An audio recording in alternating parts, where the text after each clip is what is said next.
I was like, yo, we're gonna just stream Metroid all day. ArenaNet managed to do the one thing to like make me stream Guild Wars first. They were like, let's do a Shing Jea live stream. I was like, oh yeah, okay, I'll watch that. Maybe we'll get to see some Kappa. I think someone in the chat mentioned that. Do we get to see Kappa today? We're looking at a live stream for Shing Jea Island. So it's not really focused on like a particular feature, it's focused specifically on like this first map. Wow. I just dropped my box and I managed to press F1 on my keyboard, so now we're in the Chrome help menu. I'm too excited. Oh, I need to calm down. But if you don't want any spoilers, if you want to come in with completely fresh eyes and you don't want to see anything, show me everything, Ruby. Y'all, we need to go through this live stream. We have to like analyze this properly. They started off by showing us a bit more of Sighting Harbor. It looks so good. I love the verticality. Like, you know, you've got like this lower layer and then up here there's like another level. It just looks so darn comfy. They pressed this button and look, the turtle is actually in the list now. You make her boat go faster. I'm gonna make everything go faster. I'm not gonna lie. Wait, no. They were showing off that like sometimes you get these boxes and then you can pick how many boxes you take. I wonder what happens if you dodge. It would be hilarious if you would just like drop all of the boxes onto the ground. Imagine you just go like, what? All the boxes just break. That would be fantastic. I don't think that's in there. Apparently you can also pick like a heavy box, which takes forever to pull, but you can use the mounts. It looks so cool though. Look at that like slow motion raptor. We're just like, whoa. I feel bad for the raptor right now. They've been playing Death Stranding. Yeah, I think so. The Guild Wars 2 is now a Stranding type game. This is really cool. This is legitimately one of the coolest things. Apparently, what they're doing is there's significant differences between day and night. Now, there are some maps that have significant differences. You know, like Verdant Brink comes to mind. Verdant Brink is like super different than night. But they don't do stuff with like day-night cycle that often. Like usually when you're playing Guild Wars 2, you don't really care if it's day or night, right? But they're doing this whole thing where apparently the people of Shing Jea, they care about the spirits and they respect the spirits and they want them to just like have a great time and just like spirit around a bit. So apparently at night, the NPCs, they talk about how they need to go like inside. Can we get this dialogue for a second? I love that, by the way. Like NPCs acknowledging that it's night instead of just standing there forever. Guess I'll head in. Sorry, 1 second. They'll be here soon, right? That's like the spirits, right? NPCs acknowledging that it's nice. It feels like there's so much detail in this. It feels like this is not just a map they quickly made. It feels like they've really been polishing this like a ton. Apparently, there's a faction of like mean ritualists who want to capture the spirits. They're called like the Speakers. Yeah, she talks about them being wannabes. Maybe like the Speakers aren't evil, but like the Speakers are like sort of like the ritualists who talk to the spirits. And then there are some evil speakers. Look at this. Look at this thing in the top right, y'all. Let me make this bigger. This is wild, okay? Are these the replacements of waypoints? I wonder if they are. This kind of looks like a waypoint, doesn't it? That definitely looks like a waypoint. What the heck? Has anyone noticed that? It's a Jade point. I think they're using like Jade technology to like teleport around. Yo, that's cool. It's like a more like lore-friendly like Canva waypoint, I guess. Yeah, it has the circle at the bottom and everything. It has to be a waypoint. It's like rotating in like the exact same way. It's called like the circle that's usually under waypoints. It's got like the same particles like falling down from it. Maybe you have to like pay some special new currency to use it. Like they showed off this whole thing where like you're on like a taxi, which is like a almost like a flight path in WoW. I wonder if like these Jade points cost like some special new like Jade currency, and then maybe people want to use the mounts instead of using the Jade points. Oh, you're right. If you look very closely, you can see a waypoint thing here. That is exactly in the right location as well. I guess they still just have the waypoints icon. Wait, does that kind of confirm? Does that kind of confirm that this is a waypoint? That's so cool though, they didn't even mention that. Alright, now they teleport over to this sort of like training area. This is very cool. What they do here is they teach you a bunch of like basic combat mechanics. Where people could refamiliarize themselves with our different combat mechanics, concept types, and things like that. Break bar tutorial? Any opportunity that like teaches players how this stuff works is a good thing. It would be very cool if they took this and put this in the starter zones. But I think a lot of people are just gonna buy the expansion and play it instantly. And I think there's probably also a lot of players who have been playing the entire game for years and have played like all the expansions, and they still don't really understand the break bar. So this might be a very, very good thing. It's weird that I'm excited for a heart.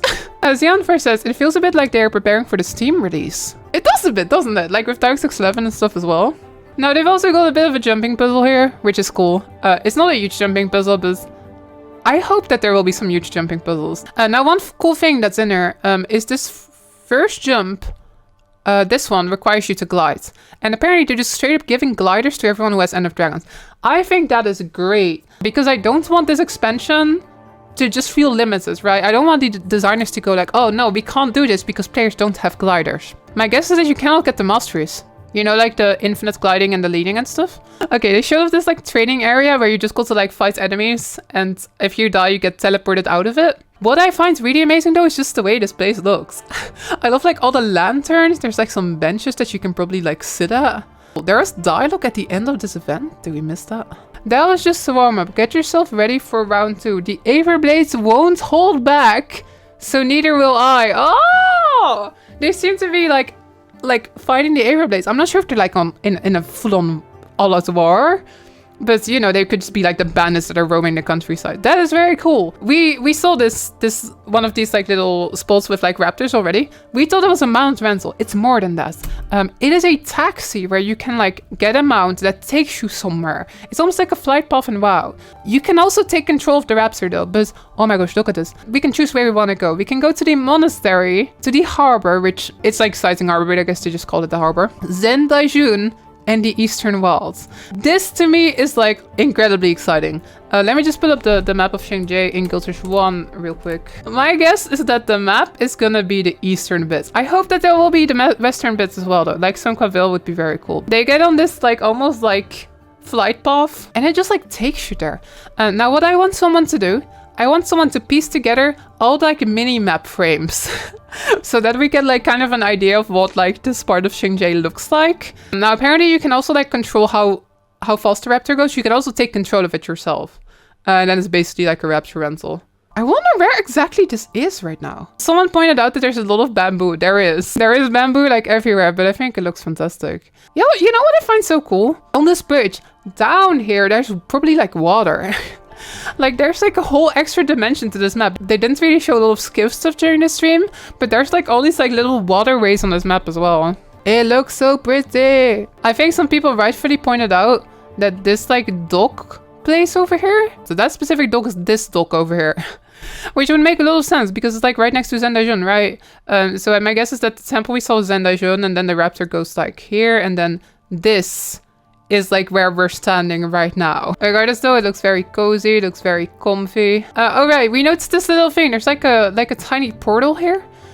This portal seems to go to the Guild Hall. I guess the idea is that the portal is like, oh, you get on a boat and you go to like the Guild Hall Islands. Now they've got this meta event where this Naga comes out of the water. I love how they jump! They've got Kappa! They've got the big turtles! They're back. They were in Guild Wars 1 Shing Jea as well. I'm glad they brought them back.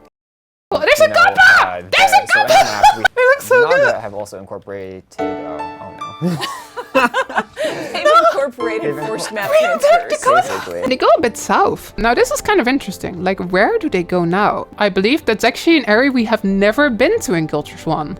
I believe that what's happening now is that they're going from this dock, which you could go to in Guild Wars 1, and they're going south. Look, this whole part of the island was inaccessible in factions. I guess that this is where they are now. The Naga looks so darn cool. I love how colorful they are. They start fighting the Naga. They're using some developer powers because this is like a group event, right? This event is meant to be done with like a group of like maybe 10 people. They're just 2 right now, so they're using some developer hacking powers to like be able to do this event. This is kind of funny over here. Look, these Naga are like super IL. Then the developer, like Nick, he comes in from over here and he just like, look at this. He just like murders all of them. They're sort of at the final stage of this like event chain. I liked the event so far. They're all very unique. They've got like so much detail. Now, there was one thing which we kind of missed. I wanna talk about this a bit. There were these Jade lanterns. Look, okay, so this is very much different from like that Jade waypoints thing that we saw. Is this like some currency that you get? I would not be surprised if it is. I wonder if it's gonna be a bit like volatile magic, where you just like run around and you press F on these things to get like Jade's essence or something like that, and then maybe you have to use those to use the Jade waypoints that we saw. True, it could literally just be like, find all the Jade lanterns for an achievement. We know that there's gonna be 5 masteries. We know one is fishing, we know one is gifts, and we know that one is the sea turtles. There are still 2 mystery masteries, which we don't know. I think it's somewhat likely that one of these like masteries is like a Jade's mastery. Maybe you cannot... Oh, that would be interesting. You know how there's like those taxis, like those mounts that take you around? Maybe you have to use those at first. Maybe you can only use like the Jade waypoints after you've got the mastery. Unity Corner says, Lara, wait, go to 1705. All right, what's that 1705? Oh, you're right. You're right. There it is. I think that might be like Aurene brand, to be honest. It looks a lot like it, doesn't it? That definitely looks like the Aurene crystals to me. Like, it's like the shiny, like, Aurene band. Oh, that's a good catch, Unicorn. Alright, everyone. That's gonna be the end of my analysis of this live stream. Thank you so much for, like, watching the live stream with me. And thank you for, like, staying around for the analysis. I really appreciate it. Maybe I'll throw this on YouTube. That'd be kind of fun.